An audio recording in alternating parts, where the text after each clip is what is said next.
ఈ మధ్య కాలంలో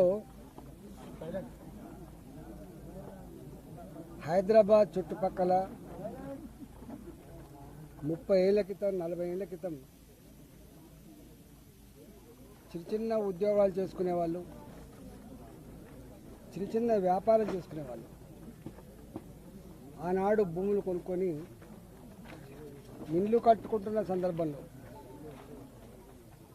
మళ్ళీ మాకు వేరే రిజిస్ట్రేషన్ ఉందని చెప్పి దొంగ డాక్యుమెంట్స్ సృష్టించుకొని పోలీసు వాళ్ళని మేనేజ్ చేసుకొని రెవెన్యూ అధికారులను మేనేజ్ చేసుకొని పేదలు కట్టుకునేటువంటి ఇళ్ల మీద దౌర్జన్యం చేస్తున్నారు.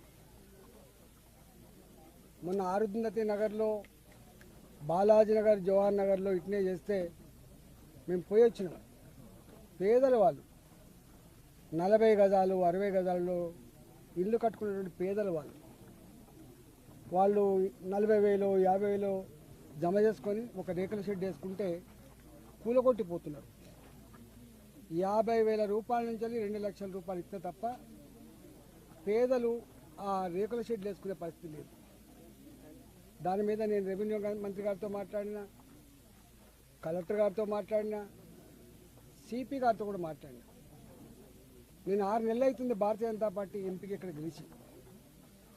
6 నెలల నుంచి ప్రతి నిత్యం కూల్చివేతల బాధలు తప్ప, పేదల కన్నీళ్లు తప్ప, నా ఇండ్లు కూలగొడుతున్నారు, నా జాగలు గుంజుకుంటున్నారు, నేను కాంపౌండ్ వాళ్ళు కడితే కూడా గుండాలు బెదిరిస్తున్నారు, మా కాలనీలలో కిరాయి గుండాలు లిక్కర్ సీసాలు తెచ్చుకొని తాకుండా మా మీద దౌర్జన్యం చేస్తున్నారు. ఎటుపోతుంది సారు ఇది?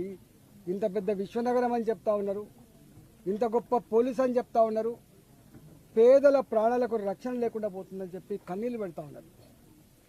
నిన్న నా దగ్గరికి ఏకశిలా నగర్ కాలనీ వాసులు వచ్చింది. 1985, ఇవాళ కాదు నిన్న కాదు, 1985 ఆనాడు ఇక్కడ ఎకరం 10,000 రూపాయలు 5,000 రూపాయలకి ఎకరం ఉండే. ఇక్కడ ఆనాడు రియల్ ఎస్టేట్ వాళ్ళు ప్లాట్ చేస్తే కొనుక్కున్నారు. వాళ్ళు అందరూ కూడా రెవెన్యూ ఉద్యోగులు ఉన్నారు, ఇలా పోలీస్ డిపార్ట్మెంట్లో పనిచేసే వాళ్ళు ఉన్నారు, రిజిస్ట్రేషన్ ఆఫీస్లో పనిచేసే వాళ్ళు ఉన్నారు. ఇలా 32 డిపార్ట్మెంట్లలో పనిచేసేటువంటి ఆనాటి చిన్న ఉద్యోగులు ఇక్కడ జాగాలు కొనుక్కున్నారు. ఇవాళ ఆ జాగాలు ఇక్కడ ఇల్లు కట్టుకుందామంటే ఆనాడు దొంగల భయం కాబట్టి, రాళ్ళు రప్పలున్న గుట్టల భూములు కాబట్టి, చెట్లు కంచెలున్న భూములు కాబట్టి సెక్యూరిటీ భయపడి ఆనాడు కట్టుకోలేదు. మెల్లమెల్లగా జాగాల ఖరీదు పెరుగుతున్నప్పుడు, వాళ్ళకు 4 పైసలు జమ అవుతున్నప్పుడు ఇల్లు కట్టుకునే ప్రయత్నం చేసి కొంతమంది ఇల్లు కట్టుకున్నారు. ఇవాళ ఇల్లు కట్టుకునే ప్రయత్నం చేస్తున్నప్పుడు ఇక్కడ మొన్న కొత్త గవర్నమెంట్ వచ్చిన తర్వాత మొన్నటి వరకు పాలక మండలి, గ్రామ పంచాయతీ ఉన్నంత వరకు, మున్సిపాలిటీ ఉన్నంత వరకు వాళ్ళకి పర్మిషన్లు వచ్చినాయి. కానీ కొత్త ఈ గ్రామ పంచాయతీ పాలక మండలు వాళ్ళ టైం అయిపోయిన తర్వాత స్పెషల్ ఆఫీసర్ల పాలన తెచ్చి ఇక్కడ కట్టుకునేటువంటి ఇండ్లకు పర్మిషన్ ఇస్తలేరు. అంటే కంచే చేరుని మేచినట్టుగా ఏ పేదలకైతే అండగా ఉండి వాళ్ళకు పర్మిషన్లు ఇచ్చి ఇల్లు కట్టుకుంటట్టు చేయను ప్రభుత్వమే స్వయంగా ఇక్కడ ఇల్లు కట్టుకోకుండా నిషేధించింది. పర్మిషన్ ఇస్తలేరు. ఇవాళ కట్టుకునేటువంటి వాటికి ఇలా కూలగొడతా ఉన్నారు. కూలగొట్టేది ప్రభుత్వ అధికారులు కాదు, కూలగొట్టి గుండాలు కూలగొడతా ఉన్నారు. ఇవాళ గ్రామ పంచాయతీ లేఅవుట్ ఉన్నప్పుడు 2007లో ఒక చట్టం వచ్చింది.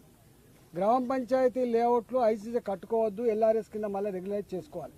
పాపం రెగ్యులైజ్ కూడా చేసుకుంటున్నారు. వాళ్ళు ప్రభుత్వానికి రెగ్యులేషన్ ఫీజులు కడుతున్నారు, ప్రభుత్వానికి పర్మిషన్ ఫీజులు కడుతున్నారు, అయినా కూడా కూలగొడతా ఉన్నారు.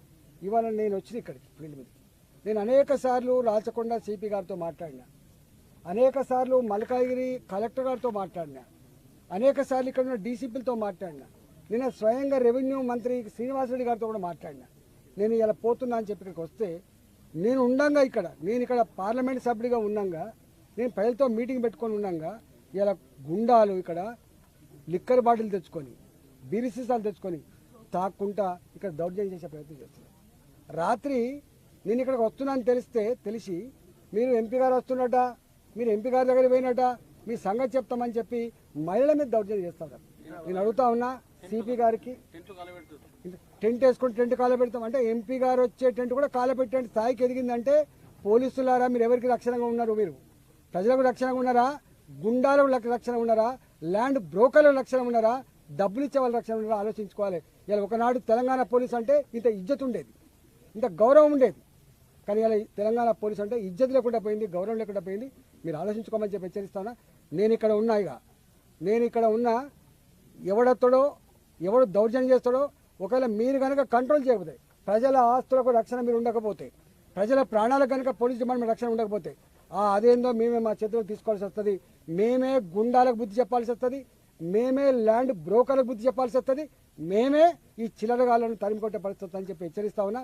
ఇప్పటికైనా పిచ్చి వేషాలు వేయకుండా మీరు వెంటనే స్పందించి, రెవెన్యూ అధికారులు, పోలీసులు వెంటనే స్పందించి దీని మీద సంపూర్ణ ఎంక్వైరీ చేసి ప్రజలకు వెంటనే రక్షణ కల్పించి, ప్రజల ఆస్తులకు రక్షణ కల్పించాలని చెప్పి ఈ సందర్భంగా నేను ఎంపీగా, పార్లమెంట్ సభ్యుగా డిమాండ్ చేస్తున్నా.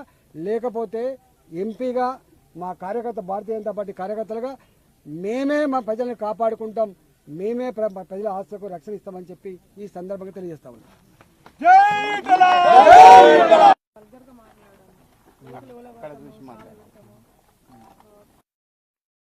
మా చేతులు చూపెట్టుకుంటే బెదిరియడము, మరి కంప్లైంట్ ఇస్తే కూడా అసలు పోలీసులు పట్టించుకోలేదు. మినిమం మర్యాద కూడా ఇవ్వలేదు సార్. మేము పోతే స్టేషన్కి పోతే నైట్ ఫోన్ చేసి ఏమంటున్నారు, మీ ఇల్లు మా పరిధికి రాదు, మీరు నెట్కి ఫోన్ చేయండి అని అంటారు సార్.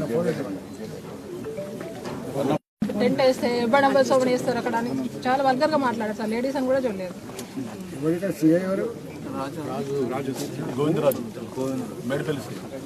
చేసుకుందామని నైట్ టెంట్స్ మంచిగా చైర్స్ అవన్నీ తెప్పించి ఏసీ చేసుకుందామని మూడుకు 10 మంది వాళ్ళు వచ్చి మా మీద దౌర్జన్యం చేసింది సార్. కొట్టడానికి మీది గురికొచ్చుడు, రాళ్ళు పట్టుకొని ఉరికొచ్చింది సార్. మేము ఏంటిది అని మేము పిఎస్సి కంప్లైంట్ ఇస్తే పోలీస్ వాళ్ళు మేము ఇచ్చినాక 1 అవర్ తర్వాత వచ్చింది సార్. అప్పటి వరకు వాళ్ళు చంపాయింది సార్. నైట్ 12 దాకా తిరిగింది సార్ వాళ్ళు ఇట్లా 3 టైమ్స్ సార్ ఇట్లా చేయడం పెట్టి సిపికి కలెక్టర్కి, పొంగులేటి శ్రీనివాసరెడ్డి గారికి, తర్వాత కలెక్టర్ కోటి, సిపి కోటి, పొంగులేటి శ్రీనివాసరెడ్డి గారి కోటి, బాగా అవుతుంది. సిపి గారు, నేను మీ జ్యూరిడిక్షన్లో ఉన్న సిపి గారు, నేను ఒక ప్రెస్ మీట్ పెట్టినది మీకు పంపిస్తా. ఇప్పుడు 5 నిమిషాలు, ఒక 2 నిమిషాలు పంపిస్తా, చూసుకో. మిమ్మల్ని అనకపోతే ఇంకేమైనా అంటే చెప్పండి, మీరే కదా. మా ప్రజలకు రక్షణ కల్పించలేదు, ఏం చేస్తాను చెప్పి మేమే రక్షించుకోవాల్సిన పరిస్థితి. నేను ఏకశిలా నగర్లో ఉన్నా. మీ సిఐ అంటూ అడుగు ఏమైందో ఇక్కడ చెప్తాడు. సిఐ అంటూ అడుగుని పంపిస్తాను. లేట్ చేయకుండా ఇవాళ నేను వచ్చిన ఇక్కడికి ఫీల్డ్ మీద. నేను అనేక సార్లు రాచకొండ సిపి గారితో మాట్లాడినా, అనేక సార్లు మల్కాగిరి కలెక్టర్ గారితో మాట్లాడినా, అనేక సార్లు ఇక్కడ ఉన్న డీసీపీలతో మాట్లాడినా, నిన్న స్వయంగా రెవెన్యూ మంత్రి శ్రీనివాసరెడ్డి గారితో కూడా మాట్లాడినా. నేను ఇలా పోతున్నా అని చెప్పి ఇక్కడికి వస్తే, నేను ఇక్కడ పార్లమెంట్ సభ్యుడిగా ఉన్నాగా, నేను ప్రజలతో మీటింగ్ పెట్టుకొని ఉన్నాగా, ఇలా గుండాలు ఇక్కడ లిక్కర్ బాటిల్ తెచ్చుకొని, బీరి సీసాలు తెచ్చుకొని తాక్కుంటా ఇక్కడ దౌర్జన్యం చేసే ప్రయత్నం చేస్తున్నారు. రాత్రి నేను ఇక్కడికి వస్తున్నాను తెలిసి మీరు ఎంపీ గారు వస్తున్నట, మీరు ఎంపీ గారి దగ్గర పోయినట, మీ సంగతి చెప్తామని చెప్పి మహిళల మీద దౌర్జన్యం చేస్తారు. నేను అడుగుతా ఉన్నా సిపి గారికి, టెంట్ వేసుకొని టెంట్ కాలబెడతాం అంటే ఎంపీ గారు వచ్చే టెంట్ కూడా కాలబెట్టే స్థాయికి ఎదిగిందంటే, పోలీసులారా మీరు ఎవరికి రక్షణగా ఉన్నారు? మీరు ప్రజలకు రక్షణగా ఉన్నారా, గుండాలకు రక్షణ ఉన్నారా, ల్యాండ్ బ్రోకర్లకు రక్షణ ఉన్నారా, డబ్బులు ఇచ్చే వాళ్ళ రక్షణ ఉన్నారా ఆలోచించుకోవాలి. ఇలా ఒకనాడు తెలంగాణ పోలీస్ అంటే ఇంత ఇజ్జత్ ఉండేది, ఇంత గౌరవం ఉండేది. కానీ ఇలా తెలంగాణ పోలీస్ అంటే ఇజ్జత్ లేకుండా పోయింది, గౌరవం లేకుండా పోయింది. మీరు ఆలోచించుకోమని చెప్పి హెచ్చరిస్తానా. నేను ఇక్కడ ఉన్నా ఎవడొస్తాడో, ఎవడు దౌర్జన్యం చేస్తాడో, ఒకవేళ మీరు కనుక కంట్రోల్ చేయకపోతే, ప్రజల ఆస్తులకు రక్షణ మీరు ఉండకపోతే, ప్రజల ప్రాణాలకు కనుక పోలీస్ డిపార్ట్మెంట్ రక్షణ ఉండకపోతే, అదేందో మేమే మా చేతిలో తీసుకోవాల్సి వస్తుంది. మేమే గుండాలకు బుద్ధి చెప్పాల్సి వస్తుంది, మేమే ల్యాండ్ బ్రోకర్లకు బుద్ధి చెప్పాల్సి వస్తుంది, మేమే ఈ చిల్లరగాళ్లను తరిమికొట్టే పరిస్థితి అని చెప్పి హెచ్చరిస్తా ఉన్నా. ఇప్పటికైనా పిచ్చి వేషాలు వేయకుండా మీరు వెంటనే స్పందించి, రెవెన్యూ అధికారులు, పోలీసులు వెంటనే స్పందించి దీని మీద సంపూర్ణ ఎంక్వైరీ చేసి ప్రజలకు వెంటనే రక్షణ కల్పించి, ప్రజల ఆస్తులకు రక్షణ కల్పించాలని చెప్పి ఈ సందర్భంగా నేను ఎంపీగా, పార్లమెంట్ సభ్యుగా డిమాండ్ చేస్తున్నా. లేకపోతే ఎంపీగా, మా కార్యకర్త, భారతీయ జనతా పార్టీ కార్యకర్తలుగా మేమే మా ప్రజల్ని కాపాడుకుంటాం, మేమే ప్రజల ఆస్తులకు రక్షణ ఇస్తామని చెప్పి ఈ సందర్భంగా తెలియజేస్తా ఉన్నాం.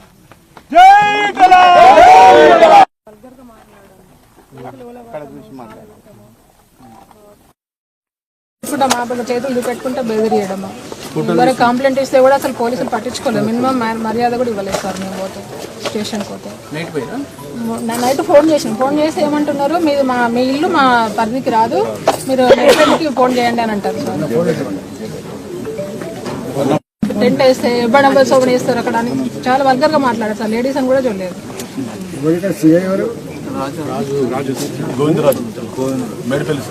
చేసుకుందామని నైట్ టెంట్స్ మంచిగా చైర్స్ అవన్నీ తెప్పించి ఏసీ చేసుకుందామని మూడుకు 10 మంది వాళ్ళు వచ్చి మా మీద దౌర్జన్యం చేసింది సార్.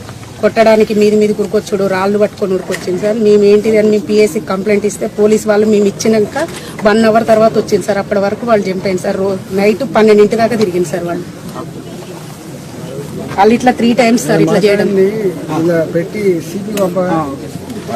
సిపికి కలెక్టర్కి పొంగులేటి శ్రీనివాస్ రెడ్డి గారికి తర్వాత కలెక్టర్ కోటి సిపి కోటి పొంగులేటి శ్రీనివాస్ రెడ్డి గారి కోటి బాగా అవుతుంది.